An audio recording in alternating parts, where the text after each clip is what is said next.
This is West Africa Weekly, a live series brought to you by Lynx and Arvy Nahar, where we talk about oil and gas news, projects, and developments that you can sink your teeth into.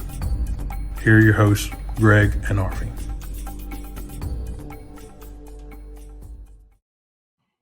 Good morning, good afternoon, good night, wherever you're at in the world. This is another episode of West Africa Weekly. Today is Thursday, May the 14th. It is 11 a.m. here in Houston. So let's get straight into it. We'll cover our oil prices. Then we'll go to one on shale about them leaving the upstream activities in Tunisia. ReconAfrica Spuds their second well in the Kavango Basin in Namibia. Petrofac secures contracts in Mauritania and Senegal. And Frontier Resources makes a find offshore in Namibia. So a bit about the oil prices. It looks like WTI is setting at 65.15 and Brent is at 68.48. So the EIA reported on Wednesday that the excess oil inventory was all but gone, and strong demand rebound in the second half of this year could lead to an even steeper draw on the stock. Once the report came out, the price jumped a bit, but it settled back to what we see here today. But the outlook remains the same. They're calling for it to be upbeat. Not sure if I'd call it upbeat, but it's certainly a change from last year around this time. We also know that OPEC's sitting there with the supply cutback, waiting to put it back online. So I wouldn't run into that burning building waving my upbeat flag just yet. We'll have to wait and see. All right. Over here, this is Shell. They're signaling the exit from upstream activities in Tunisia. So Royal Dutch Shell has informed Tunisian authorities it will hand back upstream concessions and leave the country next year as it turns its focus to renewable energy. Shell's departure will mean the Misker concession in the southern city of Gabiz will be handed back to the government.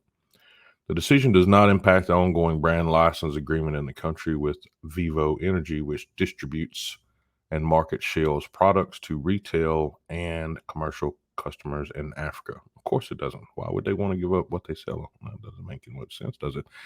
The gradual departure of major Western energy companies from Tunisia in recent years follows growing frustration with the country's unstable regulatory and political environment since the 2011 revolution that has led to investments drying up. Yeah, so you'll start seeing more of the IOCs doing the same thing that Shell's doing here in Tunisia. It's just a matter of time. Over here to ReconAfrica, they have spudded their second well in the Kavango Basin in Namibia. So that'd be well 6-1 of an initial 3-well program that's in the northeast part of the Kalahari Desert. The 6-1 well is designed to evaluate the petroleum system discovered in the first well. So they're looking for how big it may be. The company will take whole core, sidewall core, and conduct a full logging suite of all zones of interest. The Minister of Agriculture, Water, and Land Reform has assigned a high-level team within his ministry to which ReconAfrica will keep updated on the project. The committee represents the water resource management, water supply, sanitation, communal land management, agricultural projects departments within the ministry. So yeah, that's we've been watching ReconAfrica for a while, so that's their second well there. So we'll update everyone if they find anything there in the second one. Maybe they'll find a good reservoir. All right, Petrofac secures a contract for BP in Mauritania and Senegal. So of course it's huge work going on in Mauritania and Senegal. If anyone is listening now, we'll come back in about 45 minutes. We'll be doing a special on overtime, and we'll be talking about Mauritania and some of the things with the power that's being used in Mauritania. So that'll come up.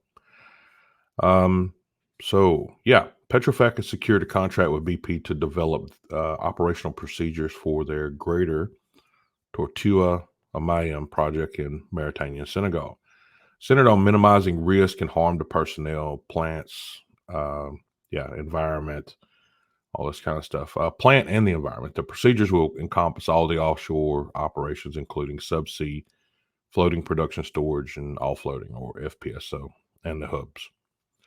So the estimated resources in that field are 15 trillion cubic feet of gas. And so it's located on the border between Mauritania and Senegal. The integrated gas value chain and nearshore liquefied natural gas development will export LNG to global markets, as well as supplying gas to Senegal and Mauritania, which is drastically needed. All right, moving over to Frontier.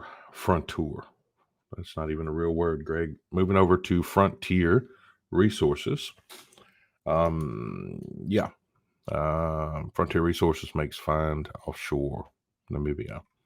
Houston-based Frontier Resources International has announced active hydrocarbon system in Namibia while providing an operational update on its activities in the southern African country. Frontier has a strategic relationship with the local company, Gondwana Petroleum, to provide technical services and act as operator for the project.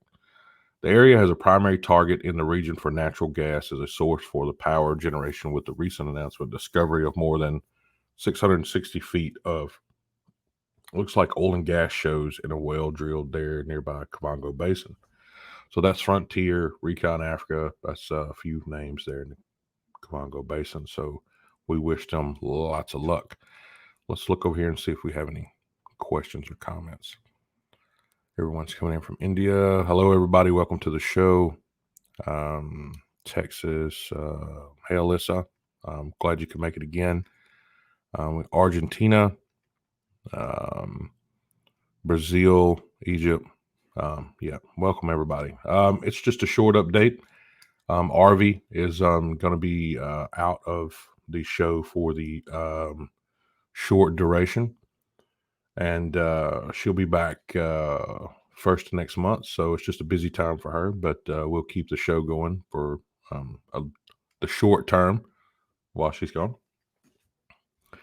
But no, that's great. So there's no questions or comments. That was all the big ones for this week. So it looks like that brings us to the end of the show. I'm Greg. This is West Africa Weekly. And this is where we talk about things that are going on in the oil and gas industry in West Africa and other parts of Africa that may be of interest to you or your business. So thanks for stopping by, and we will be back next week. Thanks. You've been watching West Africa Weekly, a live series brought to you by Lynx and Arvy Nahar. Your hosts have been Greg and Arvy. For sponsorship opportunities, send us an email at info@riglynx.com.